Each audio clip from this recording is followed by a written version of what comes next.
Hi, this is Neha and welcome to my YouTube channel इतिहास की NCERT. आज हम लोग हिस्ट्री क्लास 7 का चैप्टर नंबर 4 तुगलक काल के बारे में आज पढ़ेंगे और इसका समय काल है 1320 ईस्वी से 1412 ईस्वी तक। जैसा कि इसके पहले वाले लेक्चर्स में हम लोगों ने खिलजी वंश को कंप्लीट कर लिया था। खिलजी वंश के बाद दिल्ली में तुगलक वंश का शासन स्थापित हो जाता है और जो तुगलक वंश है इसका प्रथम संस्थापक कौन है? गयासुद्दीन तुगलक। गयासुद्दीन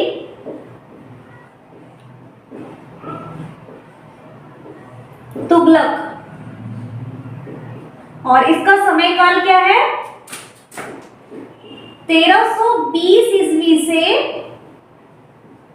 1325 ईस्वी तक।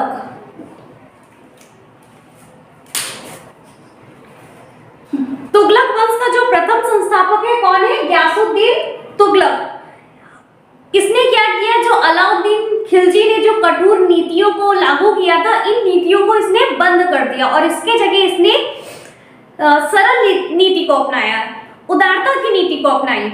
इन्होंने प्रजा के असंतोष को कम करने के लिए कर में जो वृद्धि हुई थी उसको भी क्या किया? कम कर दिया और साथ ही कृषि को भी प्रोत्साहन दिया। इसके बाद दूसरे शासक है मोहम्मद बिन तुगलक।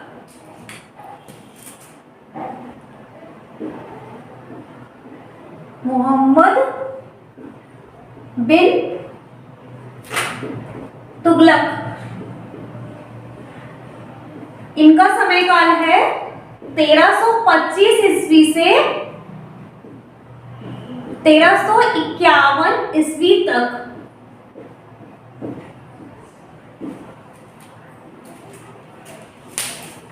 ये जो गयासुद्दीन तुगलक थे, इनके बेटे थे मोहम्मद बिन तुगलक और गयासुद्दीन तुगलक की मृत्यु के बाद इनका पुत्र मोहम्मद बिन तुगलक, और इन्हीं का नाम था जौना खां। मोहम्मद बिन तुगलक का एक और नाम था जौना खां। इन्हें जौना खां के नाम से भी जाना जाता है। मोहम्मद बिन तुगलक गद्दी पर बैठे और कब बैठे थे? 1325 ईस्वी में। अर्थात मोहम्मद बिन तुगलक 1325 ईस्वी में गद्दी पर बैठा था। इन्हें दिल्ली सल्तनत का सबसे विद्वान सुल्तान माना जाता है क्योंकि ये सबसे अधिक पढ़े लिखे थे। दिल्ली सल्तनत में सबसे अधिक पढ़ा लिखा सुल्तान कौन था? मोहम्मद बिन तुगलक। इनके शासन काल में एक यात्री था मोरक्को का जिसका नाम था इब्न बतूता। इन्हीं के शासन काल में एक यात्री आया था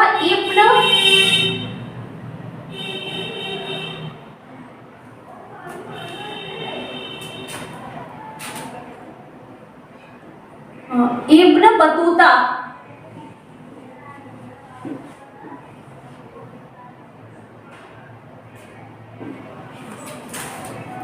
मोहम्मद बिन तुगलक के शासन काल में इब्न बतूता ये यात्री कहाँ का था? मोरक्को का था। मोरक्को का यात्री था जो मोहम्मद बिन तुगलक के शासन काल में आया था और इसने एक पुस्तक लिखी थी। उस पुस्तक का नाम था, बुक का क्या नाम था? रहला। इब्न बतूता ने एक बुक लिखी थी जिसका क्या नाम था? बुक का नाम था रहला। और इसमें इसने भारत यात्रा का वर्णन किया था। किस चीज का वर्णन किया था? भारत यात्रा का। भारत यात्रा का वर्णन। फिर से एक बार हम लोग जान लेते हैं। मोहम्मद बिन तुगलक जिसका समय काल है 1325 से 1351 ईस्वी तक। 1325 ईस्वी में मोहम्मद बिन तुगलक दिल्ली सल्तनत की गद्दी पर बैठा था और मोहम्मद बिन तुगलक का ही नाम जौना खां भी था। और इसी मोहम्मद बिन तुगलक के शासन काल में ही इब्न बतूता जो मोरक्को का यात्री था, इनके शासन काल में भारत आया था। इब्न बतूता ने एक बुक लिखी थी जिसका नाम था रहला और रहला बुक में इन्होंने क्या लिखा था? भारत यात्रा का वर्णन किया था। इसके बाद जो मोहम्मद बिन तुगलक है उसकी कई योजनाएं थी। उसने बहुत सारी योजनाएं बनाई थी, किंतु इसकी जो सफल एक भी नहीं थी। लेकिन फिर भी हमें जानना आवश्यक है कि कौन कौन सी योजना इसने बनाई थी। सो एक एक करके हम लोग इसके बारे में पढ़ने वाले हैं। तो हम लोग हेडिंग डालेंगे मोहम्मद बिन तुगलक की योजनाएं।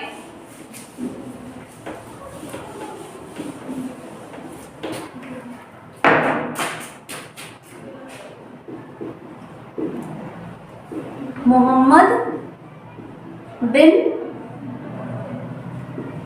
तुगलक की योजनाएं।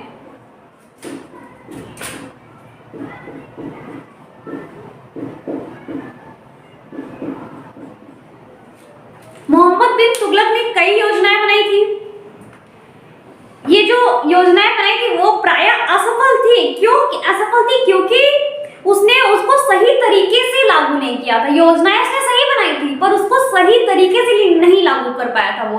और जिस समय उसने उन योजनाओं को लागू किया था वो समय भी नहीं सही था, इसलिए वो योजनाएं सफल नहीं हो सकी। तो सबसे पहली योजना थी दोआब में कर वृद्धि। पहली योजना कौन सी बनाई उसने? दोआब में कर वृद्धि की योजना बनाई। दोआब में कर वृद्धि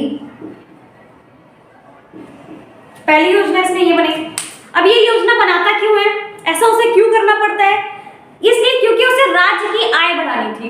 राज्य की आय बढ़ाने के लिए मोहम्मद बिन तुगलक ने क्या किया? गंगा और यमुना के बीच में जो समृद्ध एवं उर्वरक भूमि था, जैसे दोआब कहा जाता है, गंगा और यमुना के बीच की समृद्ध भूमि को दोआब कहा जाता है, वहां पे कर बढ़ाने का इसने प्रयोग किया। उसने वहां भूमि कर में वृद्धि की और कुछ अन्य कर की भी वसूली की।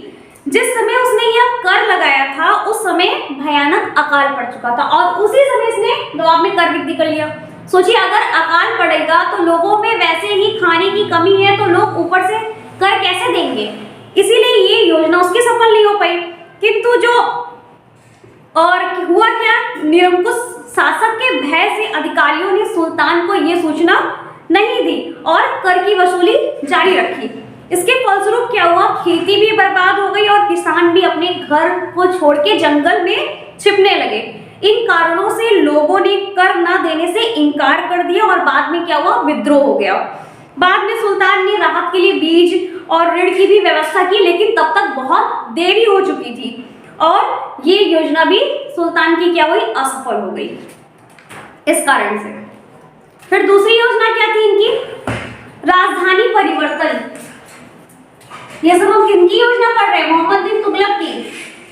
दूसरी योजना है इनकी राजधानी परिवर्तन। राजधानी परिवर्तन। इन्होंने राजधानी परिवर्तन क्यों किया? इसका भी कारण क्या था? राजधानी परिवर्तन का एकमात्र कारण यही था क्योंकि जो मोहम्मद बिन तुगलक थे उनके शासनकाल में जो दिल्ली सल्तनत था उसका विस्तार बहुत अधिक हो चुका था और बहुत दूर तक साम्राज्य इनका बढ़ चुका था। इसमें मालाबार को छोड़ के दक्कन के सभी राज्य शामिल हो चुके थे, जुड़ चुके थे। अतः दक्षिण के इन राज्यों में कुशल तरीके से यानी अच्छे तरीके से प्रशासन चलाने में दिक्कत होती, जिसके कारण उन्हें दूसरी राजधानी बनाने के लिए सोची थी और फिर इसलिए उन्होंने राजधानी दिल्ली से दौलताबाद किया। कहां से कहां? दिल्ली से दौलताबाद। ये दौलताबाद ही देवगिरी को बोला जाता है, देवगिरी।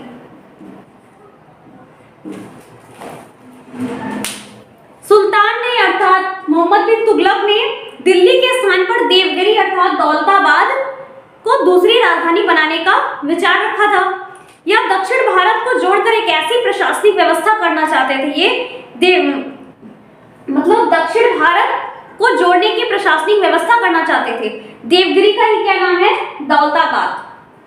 दिल्ली से दौलताबाद जब इसने राजधानी परिवर्तन कर दिया तो लोगों को दिल्ली से दौलताबाद जाना पड़ा और जब लोग दिल्ली से दौलताबाद जा रहे थे तो उन्हें बहुत कठिनाई का सामना करना पड़ा था। हुआ यूं कि जब लोग दिल्ली से दौलताबाद जा रहे थे रास्ते में उन्हें बहुत कष्ट हुए। उन्हें सुविधाएं भी दी गई लेकिन फिर भी उन कष्टों के सामने वो सुविधाएं काम नहीं आ पा रही थी। रास्ते का कष्ट और दौलताबाद की जलवायु दिल्ली वासियों को यानी जो दिल्ली रहते थे उनको अच्छी नहीं लग रही थी।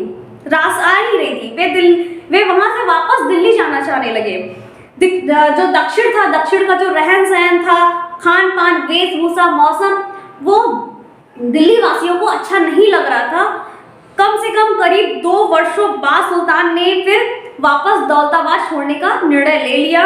उन्हें महसूस हुआ कि जैसे दिल्ली से दक्षिण पर नियंत्रण करना कठिन है, उसी प्रकार से दक्षिण से दिल्ली पर भी नियंत्रण करना कठिन है। इस प्रकार से सुल्तान की ये जो द्वितीय राजधानी की जो योजना थी, ये भी असफल हो गई।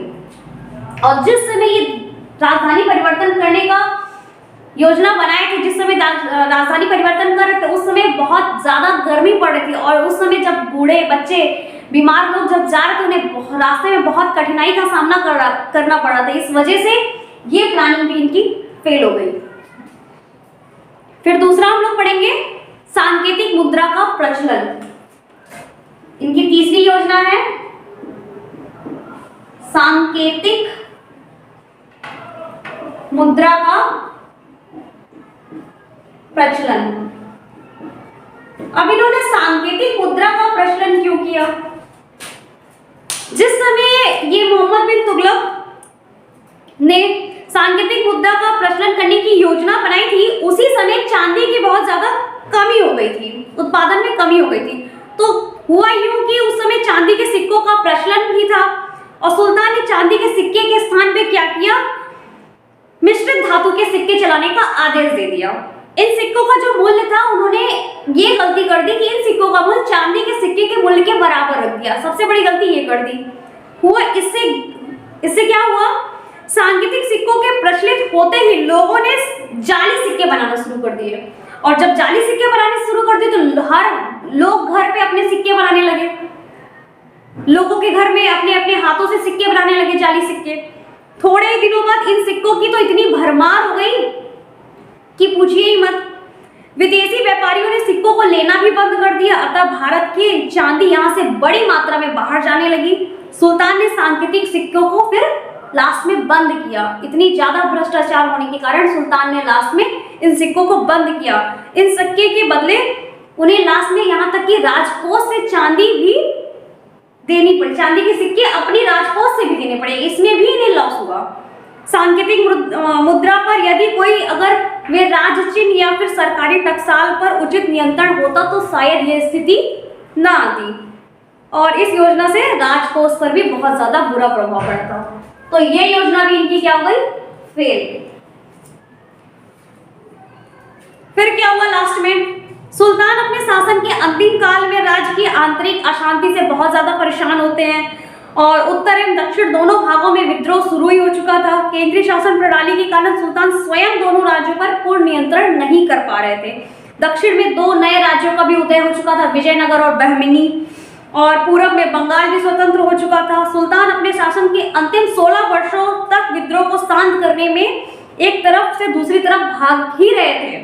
सिंध के विद्रोह के समय मोहम्मद बिन तुगलक बीमार पड़ गया था और 1351 ईस्वी में मोहम्मद बिन तुगलक की मृत्यु हो जाती है। फिर इसके बाद नेक्स्ट जो शासक आएंगे फिरोज शाह तुगलक। हम लोग अब पढ़ेंगे फिरोज शाह तुगलक। फिरोज शाह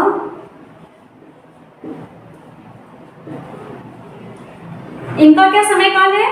1351 से 1388 ईस्वी। 1351 ईस्वी से 1300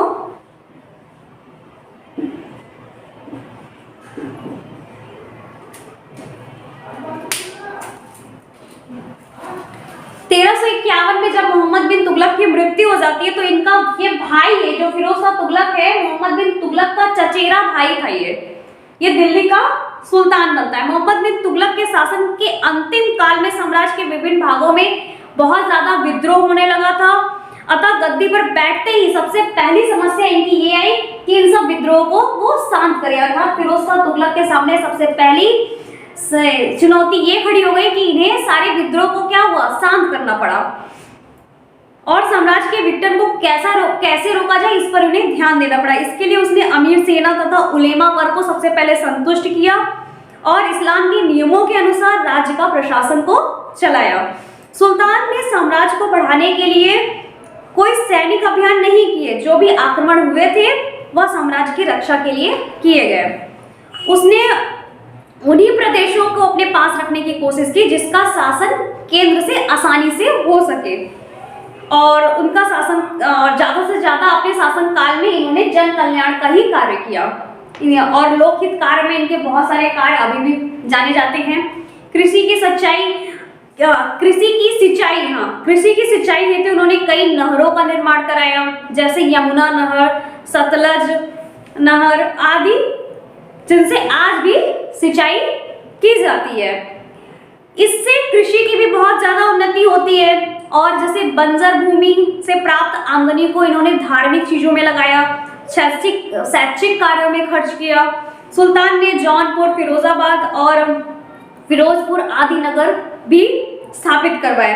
उन्होंने प्रजा के लिए, प्रजाहित में बहुत सारे कार्य करवाए, जन कल्याण कार्य, उसमें जैसे कि सरायों को, जलाशयों को, अस्पताल, बगीचे तथा पुल का निर्माण भी फिरोज शाह तुगलक ने करवाया। दीवाने खैरात विभाग की स्थापना की, जिससे विधवाओं, अनाथों और लड़कियों का विवाह के लिए आर्थिक सहायता दी जा सके। कौन सा विभाग था? दीवाने खैरात। सरकारी खर्च पर योग्य वैद्यों और औषधि एवं भोजन दिए जाने की भी व्यवस्था की इन्होंने। बेरोजगार लोगों के लिए नौकरियों के लिए भी सर्वप्रथम इसने ही, फिरोज शाह तुगलक ने रोजगार कार्यालय की भी स्थापना कराई थी। अर्थात इन्होंने अपने शासन काल में अधिक से अधिक लोक जन कल्याणकारी कार्य को करवाया। और इसके साथ ही ये जो तुगलक काल है हमारा यहीं पे समाप्त होता है। So thank you for watching my this video. Please like, subscribe and share.